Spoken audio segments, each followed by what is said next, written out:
Hello everyone, I'm back with another video and I'm going to help you learn about in-depth punctuation and sentences. Let's get into it. So, in-depth punctuation has a variety of different kinds, and these are just used to make your writing a lot more interesting than just full stops, commas, exclamation marks, and any others. So let's dive right in and see the in-depth punctuation. First up, we have ellipsis. It is usually used to add suspense in your writing, so it is a good common use for in horrors or thrillers, or usually used in cliffhangers, which means that you leave an ending that has the reader wanting more. A colon is usually used to start lists. But the thing is, with a colon, they're very tricky to use because the sentence, starter that you need to use before using the colon has to be able to make sense on its own as a sentence.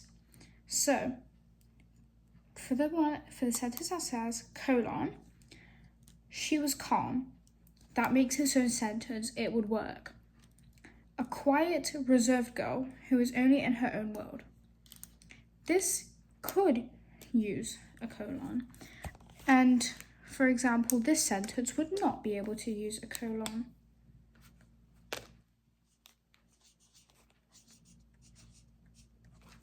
I want to go out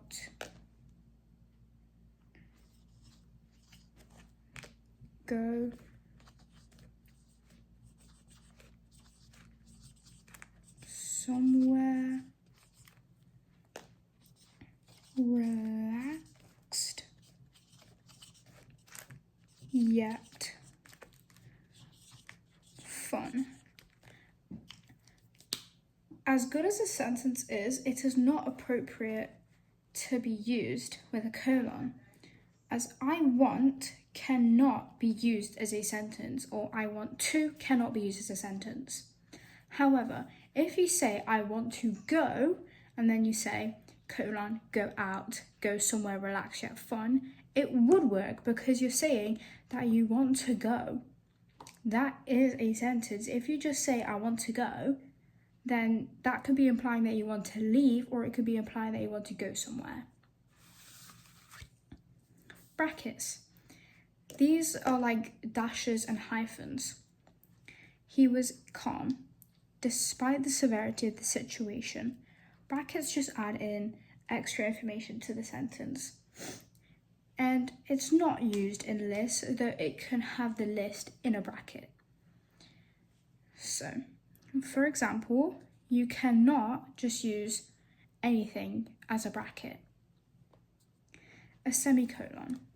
This is probably quite fairly decent in range of difficulty to use, because it's used to join two clauses together, but those two clauses need to be able to be their own sentence. So for example, for the semicolon sentence, I wanted to stay at Bethany's house, semicolon. Her mum said no though. This would work as a sentence as per down here. It says, I wanted to stay at Bethany's house. Her mum said no though. Could also make sense as all one sentence if you replace it with a comma or if you switched it around. Her mum said no, though I wanted to stay at Bethany's house. As long as you are not using two clauses that don't make sense together and are not related, then you are using your semicolon correctly. So, for example, I'll show you a way to not use your semicolon.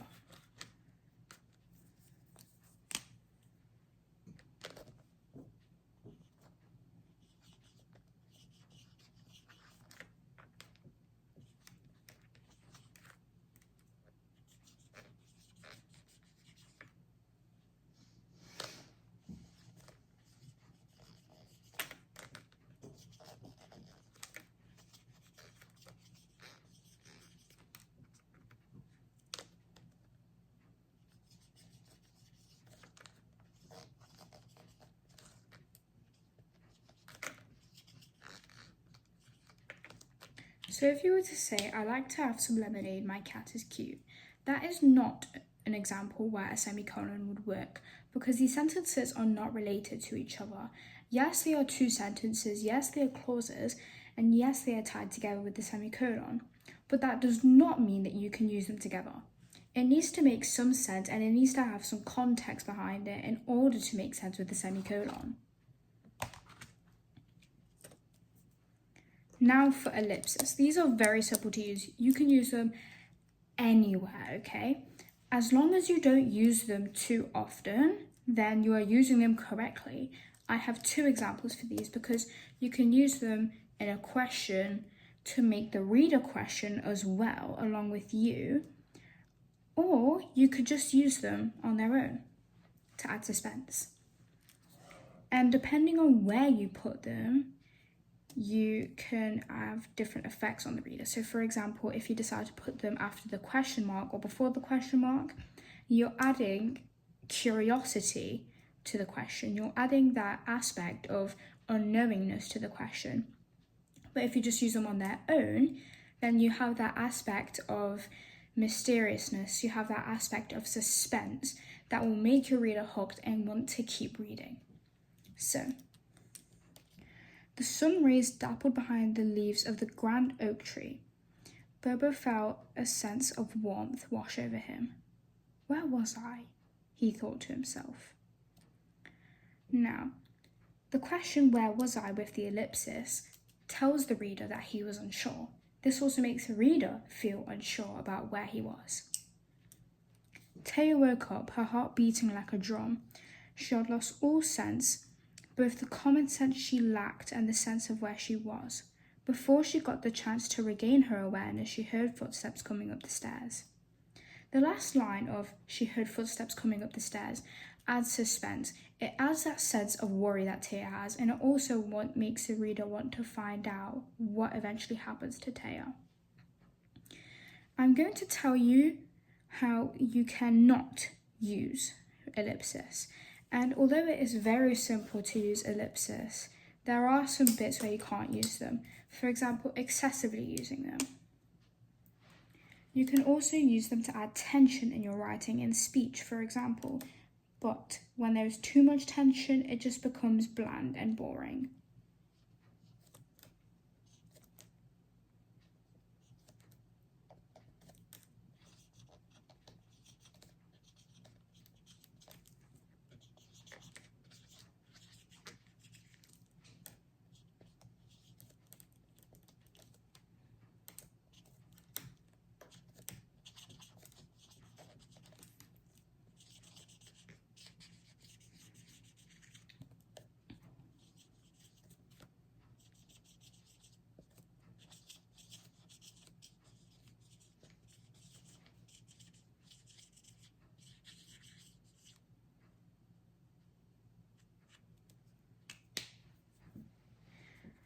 So, the sentence, "I didn't mean to. I was unsure of the consequences," with 3 ellipses. That is too much ellipses for one sentence, and although there isn't really that much of a set number on how much ellipsis you can use within your creative writing, there is some sort of limit grammatically. And you can't really tell where this limit is. It depends on the type of novel you're writing. So say if you want a thriller, you want a thriller because it will keep your audience engaged. It will keep them wanting more. They will be thrilled. That's the point of a thriller. So in a thriller, ellipsis has to come every now and then. It can't just be too much of a repetitive thing. So say if you wanted to write a horror novel, for example, or a gothic novel. A gothic novel is basically a horror novel, but it was set in a long time ago. If you want to write either a horror or gothic novel, then you also can't use ellipsis too much, although you would have to use it a bit more often than within your thriller novel. You still can't use it too much because it will add too much suspense. This could cause confusion in the reader and it could slow down your reading process. So, we'll also take a look into what some punctuation could say about your writing. So for example, a semicolon, it is used to join two sentences, as I said earlier. It does not really have that much purpose other than if you don't want to split your clauses up and you want to conjoin them to make your sentence more complex. This can suggest that your writing is more advanced or that the novel you're writing could be more advanced. Your colon. This is trickier to use, so it could suggest that you are writing lists, or it could suggest that you're trying to write something factual or something reportive. So, a way that you could use a colon for like something reportive is in order to bake cookies, you need the various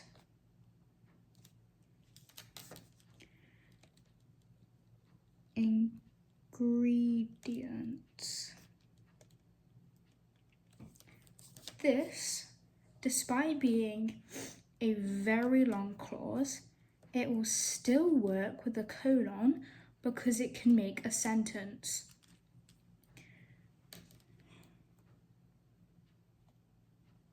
Eggs,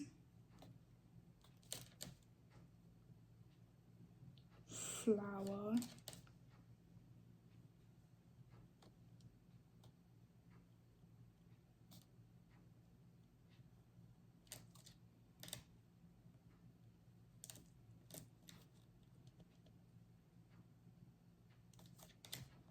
a tray,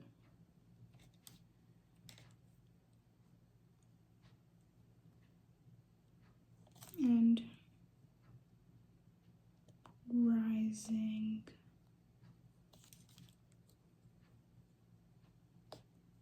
powder. So, in order to bake your cookies, you need the various ingredients: eggs, flour, a tray, and rising powder. So,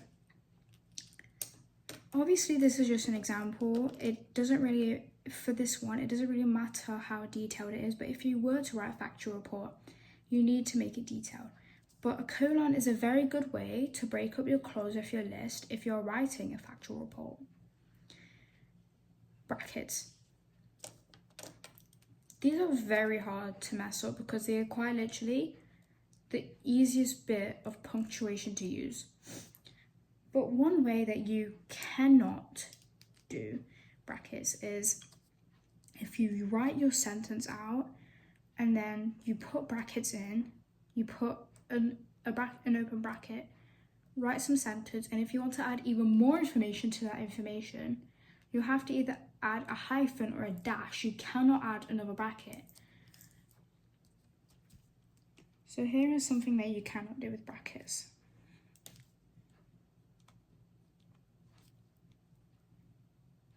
He wasn't the best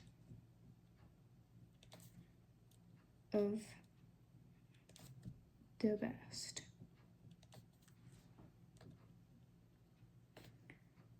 Despite trying his hardest and achieving his most. You cannot do this, okay? Not only does this look wrong, it also is wrong. In order to make this correct, instead of these two dashes or brackets, you will need to add actual dashes. And also, if you want to end your sentence inside a bracket, you will need to put your full stop or any sort of punctuation actually outside of your bracket. This isn't really that big of a deal to some people, but it would make your sentence grammatically incorrect. It looks like you finished the inside of your bracket, where you forgot to finish the outside of your bracket. Similar to, say, if you wanted to not finish your sentence, you would, yes, have to put your comma on the inside and then finish your sentence on the outside. But you cannot finish your sentence on the inside of the bracket. You have to finish on the outside. Another thing that you can't do is, if you want to continue your sentence, you cannot include it with whatever is in the bracket. Yes, it will still have to be on the similar subject lines, but you can't base it off what's in the bracket. For example, if I want to rewrite this sentence without finishing it, he wasn't the best of the best despite trying his hardest and achieving his most,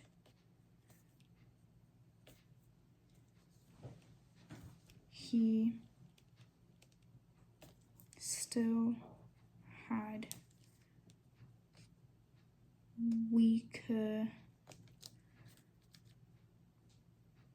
areas to improve on. Okay, so just don't write on this big line at the bottom of the sentence. I just had to do it in order to turn the page after this, but he wasn't the best of the best, despite trying his hardest and achieving his most, comma, close brackets, he still had weaker areas to improve on, and then I close my sentence. It does match the subject of the brackets, but it doesn't lead off the brackets, because your sentence still has to make sense without the brackets. Your last bit of the sentence cannot depend on the brackets in order to make sense. So, he wasn't the best of the best. He still had weaker areas to improve on. That makes sense, despite he being used in the sentence twice, which isn't that much of a problem. But if you did that in every sentence, your pronouns would get repetitive. And with the brackets at the front, despite trying his hardest and achieving his most, he still had weaker area to improve on. I can take away any part of the sentence and my sentence would still make sense, because that's how brackets should work. It shouldn't have to depend on certain parts of the sentence. Now, that is all for today. Thank you guys for watching, and I appreciate the time that you spent watching this video. So if you enjoyed it, please drop a like and send it to your friends, and I would really appreciate that. If you stick around for my next video, I will be teaching you more about sentences, but I will teach you how to upgrade your vocabulary. Bye guys!